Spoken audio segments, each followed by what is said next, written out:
Hello friends, नमस्कार दोस्तों।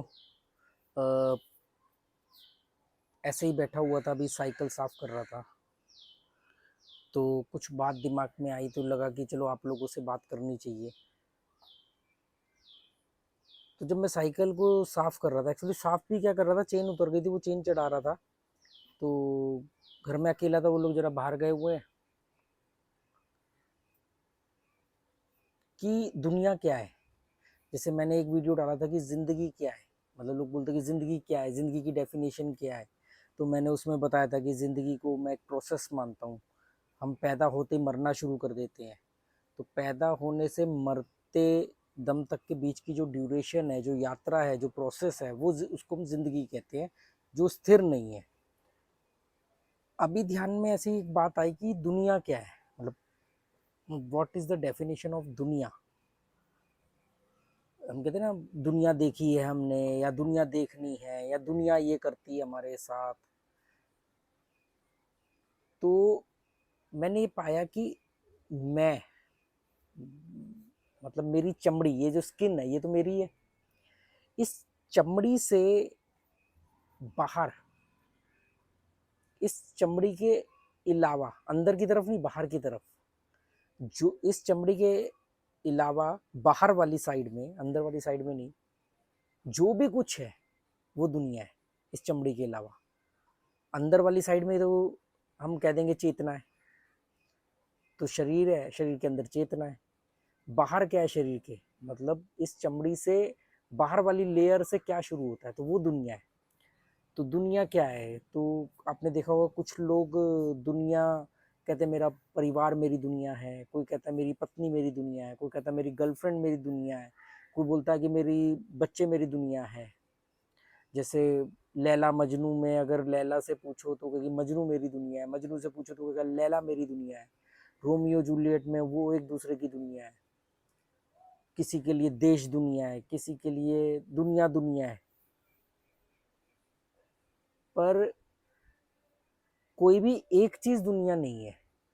और इंसान तब बायस हो जाता है और गलतियां करता है, या संकुचित हो जाता है, या उसे और कुछ नहीं दिखता, जब वो ये सारी चीजों में से किसी एक चीज को दुनिया मानता है। जबकि ये कॉम्बो ऑफर बोलते हैं ना, कॉम्बो में तो शायद एक दो चीजें होती है ना, मतलब ये कंप्लीट जो पैकेज है वो दुनिया है। इसमें से कोई भी एक चीज रिमूव कर दोगे तो ये दुनिया नहीं होगी, फिर वो दुनिया अधूरी दुनिया, इनकम्प्लीट दुनिया है। अब ये बेकार की बातें जो मैं कर रहा हूँ, मतलब शायद हो सकता है मेरे पास बेहतर शब्द ना हो अपनी बात रखने या समझाने का।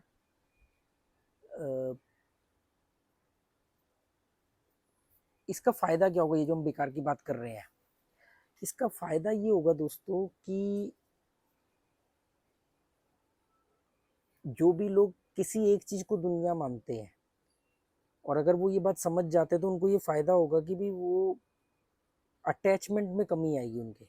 जैसे किसी को लगता है कि यार मेरे को एक घर मिल जाए, मुझे घर खरीदना है, बस घर खरीदते ही उसको लगेगा उसकी दुनिया कंप्लीट हो गई।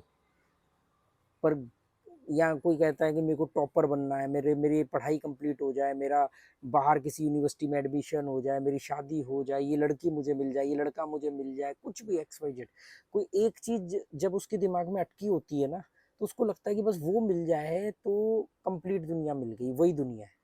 जबकि ये सच नहीं है, क्योंकि दुनिया तो सभी चीजों को, मतलब इस चमड़ी के बाहर की कोई भी चीज, सब मिला करके जो भी चीजें मौजूद है वो सब मिला के दुनिया बनती है। अगर उसमें से कोई एक चीज को भी आप काउंट नहीं कर रहे हो, तो आपकी दुनिया इनकम्प्लीट है, जो आपको आने वाले दिनों में एहसास होगा। जैसे क्या होता है, जब, जैसे उदाहरण के तौर पर महाभारत का उदाहरण ले, अगर मैं नहीं ये कहता कि वो सच थी या झूठ थी, अगर एज ए हम स्टोरी भी ले, एज ए माइथोलॉजी भी ले, तो धृतराष्ट्र की दुनिया थी दुर्योधन, उसके बच्चे, बच्चों में भी दुर्योधन। एक्चुअली उसका नाम सुयोधन था, पर उसके कुकर्मों की वजह से उसको दुर्योधन कहा गया। और उसका जो दूसरा बेटा था दुशासन, उसका नाम था सुशासन। सुशासन मतलब एक बेहतर, एक एडमिनिस्ट्रेटर, उसका मतलब होता है नाम का।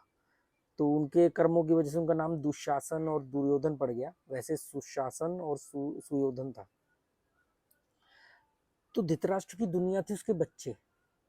इस वजह से हुआ ये कि उसने बाकी चीज़ें नहीं देख पाया।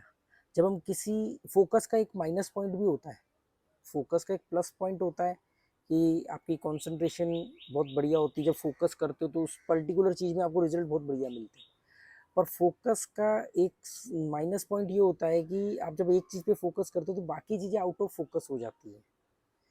तो जैसे धृतराष्ट्र ने की दुनिया थी उसके बच्चे, तो उसका फोकस था अपने बच्चों पे, तो वो बाकी दुनिया से आउट ऑफ फोकस हो गया और उसको मालूम ही नहीं पड़ा कि बाकी दुनिया में क्या चल रहा है, उसके बच्चे क्या सीख रहे हैं, अच्छा गलत वो नोटिस ही नहीं कर पाया कि उन बच्चों का मामा उनको क्या मिसगाइड कर रहा है, क्योंकि उसको सिर्फ अपने बच्चे दिख रहे थे।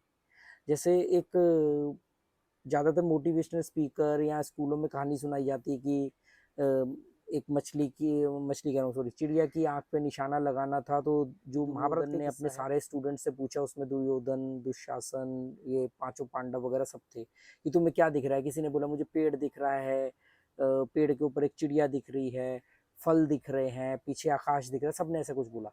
अर्जुन ने बोला कि मुझे सिर्फ चिड़िया की आंख दिख रही है, जिस चिड़िया की आंख या चिड़िया को गोल मतलब तीर मारना, तो चिड़िया दिख रही है। तो मैं इस बात से सहमत नहीं हूँ, क्योंकि जब आप फोकस हो जाते हो तो आपके आसपास की घटनाओं से आपका ध्यान हट जाता है और वहीं पर आप गलती कर जाते हो या आपको मालूम ही नहीं पड़ता कि कितना बड़ा आपके साथ धोखा हो सकता है या झटका लग सकता है। तो सेम चीज़ दुनिया पे आती है कि दुनिया में आप जब किसी भी एक चीज़ को दुनिया मानते हो तो बाकी की दुनिया में क्या चल रहा है आपको पता नहीं चलता। जैसे लोग शादी इंडियन मैरिज में जो होता है वो गुण मिला करके होते हैं, अगर संस्कृति के हिसाब से चले कि अरे 36 के 36 गुण मिलने चाहिए। मैं गुण की बात नहीं कर रहा, क्योंकि हम यहाँ एस्ट्रोलॉजी की क्लास नहीं है, हम ये बात कर रहे हैं कि गुण से मतलब ये है कि ज़्यादा से ज़्यादा कंपेटेबिलिटी, तालमेल बढ़िया रहे। तो जब जरूरत से ज़्यादा तालमेल आपका किसी के साथ बन जाता है तो आप उसके बहुत करीब हो जाते हो, वो आपके बहुत करीब हो जाता है और आपको फिर उसके अलावा कोई दुनिया में कुछ और दिखाई नहीं देता। जो आई थिंक तुलसीदास के साथ हुआ था कि तुलसीदास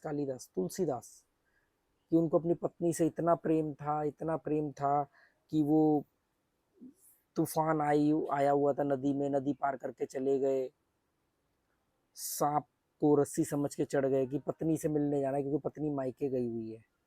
और वो इतना ज़्यादा चेप टाइप रहते थे अपनी पत्नी से कि पत्नी इरिटेट हो गई, भैया मैं कुछ दिन के लिए तो अपने घर जाने दो। तो वो जैसे आप होता नहीं है कि कई बार आप जरूरत से ज़्यादा किसी का ख्याल रखते हो तो वो चिढ़ जाता है कि यार क्या है यार, मतलब हर समय चेप हो रहे हो।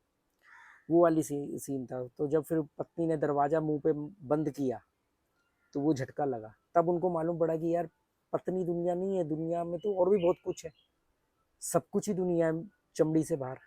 फिर उन्होंने उन जब दुनिया को का विश्लेषण किया, उसको समझना शुरू किया, तो फिर वो कितने बड़े राइटर बने,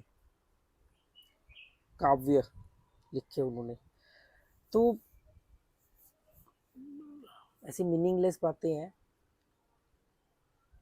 भीड़ के लिए। तो किसी भी एक चीज़ को दुनिया नहीं मान सकते। और अच्छी बात क्या है मेरे साथ, मतलब मैं अपनी एक इस खूबी को मैं इसको खूबी मानता हूँ कि मैं किसी भी एक चीज़ पर निर्भर नहीं करता, किसी भी एक चीज़ से उम्मीद नहीं लगाता।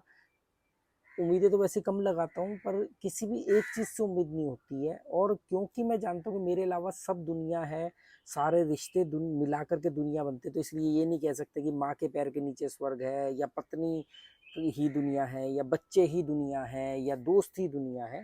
ये दुनिया में ये सब कंप्लीट पैकेज होता है, ये सब अगर आपको मिले हैं तो ये सब मिला के दुनिया बनती है।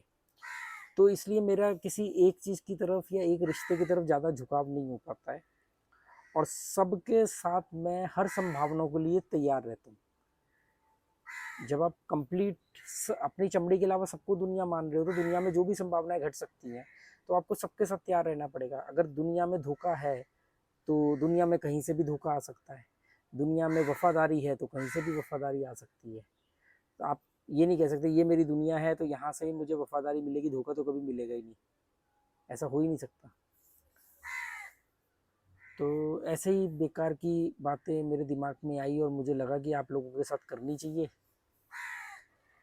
चलो okay, goodbye, thank you.